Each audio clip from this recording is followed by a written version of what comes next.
Jadi apa yang mengenai kamu di bumi maupun ada pada diri kamu, anggap saja itu, yakini saja sebagai qada qadar. Supaya kamu tidak putus asa apa yang sudah terlewatkan dan tidak bangga dengan apa yang kamu udah. Misalnya saya ini kan termasuk kiai keren misalnya.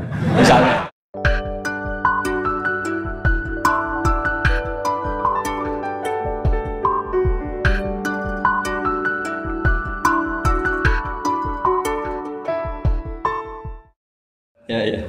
Masalah keimanan. Tanya apa ngeluh? Kalau tanya boleh ya gimana? Masalah keimanan tentang qada dan qadar. Oh iya. Kalau qada dan qadar itu kita sudah ditentukan oleh Allah, kenapa masih dimintai pertanggungjawaban nanti di akhirat? Oh iya. Betul. Ya seperti mukadimah saya tadi ya. Jadi ngaji itu harus kafah. Kafah itu artinya komplit. Jadi Nabi dalam banyak hal yang momennya tepat ya menganalisis dengan qada qadar, tapi dalam banyak hal juga melarang orang membicarakan qada qadar. Jadi misalnya gini, kamu kadung ditakdir pernah punya dosa dan kamu ingin tobat, maka dosa yang masa lalu anggap saja qada qadar, terus keinginan tobat itu anggap aturan syariat. Jangan lalu setelah qada qadar kamu tidak berkeinginan tobat.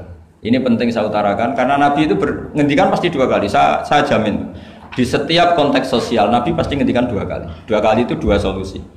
Nabi pernah ngendikan idza dzikiral qadar fa'amsiku wa idza dzikra ashabi fa'amsiku. Jika umatku telah menjustifikasi qada dan qadar fa'amsiku, kamu jangan ikut-ikut. Karena nanti akan yang zina enggak apa-apa, saya sudah qada qadar, yang maling ya enggak apa-apa karena sudah qada.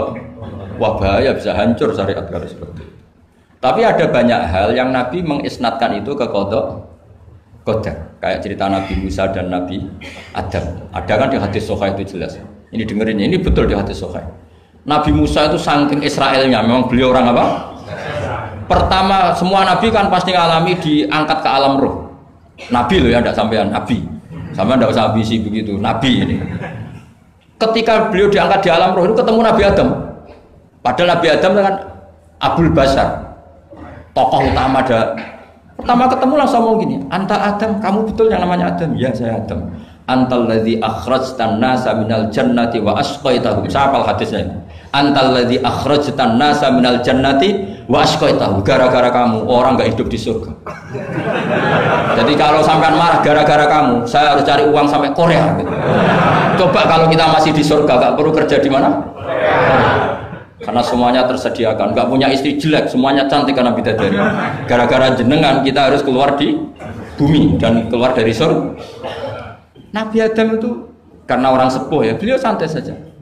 Anta Musa, kamu betul Musa? Ya, saya Musa. Anta kalimu, ya saya kalimu. Anta Sofio, ya saya. Nabi Adam masih muji-muji. Ini pentingnya orang bijak. Jadi kalau sama nanti ngelawan saya tetap bijak insya Allah. Tapi sampai bisa neraka, ngelawan kiai itu dosa.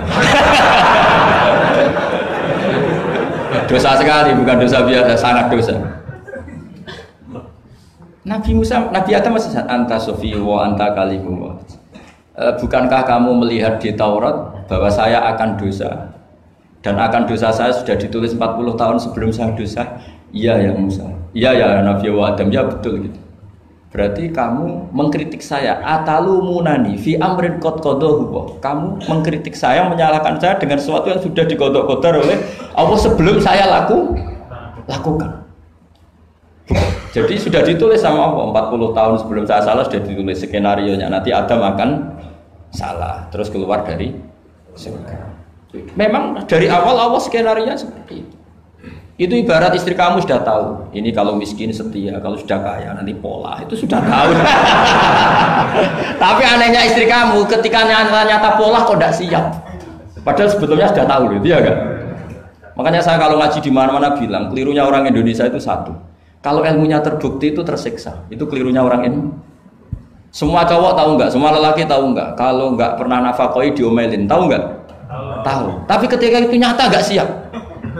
Harusnya ketika nyata diomelin, alhamdulillah ilmu saya benar, terus ya. Tapi istri kamu juga gitu. Biasanya wong lanang duwe akeh pola. Terus dengar sampean mulai cinta orang lain, harusnya kan alhamdulillah ilmu saya benar kan. Tapi artinya gini, manusia saja bisa memprediksi.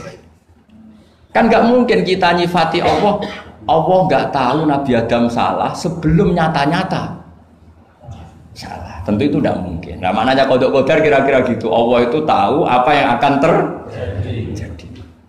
Tapi tetap saja ini nggak boleh dipakai justifikasi untuk maksiat. Makanya jelas aturan Quran, saya mohon kamu nggak boleh salah. Ini nanti saya baca. Saya hafal tapi ini biar tamu ayatnya. Itu ayatnya kan ma asaba musibatin fil ardi wala fi anfusikum illa fi kitabim min qabli an nabraha inna dzalika 'ala Allahi yasir likai la ta'sau 'ala ma fatakum wala tafrahu bima atakum. Jadi apa yang mengenai kamu di bumi maupun ada pada diri kamu, anggap saja itu yakini saja sebagai qada qadar supaya kamu tidak putus asa apa yang sudah terlewatkan dan tidak bangga dengan apa yang kamu sudah. Misalnya saya ini kan termasuk kiai keren misalnya itu saya tidak pernah bangga karena memang ditulis kalau suatu saat Gus Bah itu keren, jadi bangganya di mana kan sesuai skenanya. Jadi untuk menghilangkan ujub bangga itu dengan cara iman sama qada qadar. Terus likaila tak soal fatakum, kamu tidak perlu putus asa dengan apa yang sudah kelewat. Misalnya masa lalu kamu ya tadi diusir istri, suami, macam-macam lah, utangnya banyak, wes sudah bangkit saja, itu sudah takdir. Jadi mungkin ada yang mencarikan, coba ini carikan, mungkin di surat Hadid itu apa yang nanti dicari ayatnya. Pokoknya ayatnya tadi apa? Ma asoba min musibatin fil ardi wala fi anfusikum apa? Illa fi kitabim min qabli an nabraha inna dzalika 'ala Allahi yasir likaila taksau 'ala ma fatakum wala tafrahu bima atakum. Jadi qada qadar ditulis supaya kamu tidak putus asa menyesali apa yang sudah kelewat dan bangga kumoluhur terhadap apa yang kamu dapat. Jadi misalnya Pak Jokowi jadi presiden, untuk menghilangkan ujub ya memang sudah ditulis kalau akan jadi ya biasa saja sesuai skenario. Ya sama seperti sampean suatu saat tua terus untukmu coplok terus dredeg-dredeg kepleset tiba. Soalnya harus senang saja. Zaman kamu muda juga sudah tahu kalau nanti akan seperti itu. Gitu. Jadi kalau itu terjadi, ya sudah, memang akan seperti itu. Jadi ringan saja. Ini pentingnya ngaji. Jadi sesuatu itu mudah sekali kalau dianalisis dengan dengan L. Ya cukup ya. Satu lagi aja jangan. Kalau nggak salah itu surat Hadid.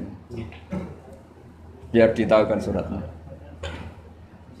Diumumkan siapa? Surat apa? Hadid betul. Hadid 22. Hadid 22 ya. Hadid 22.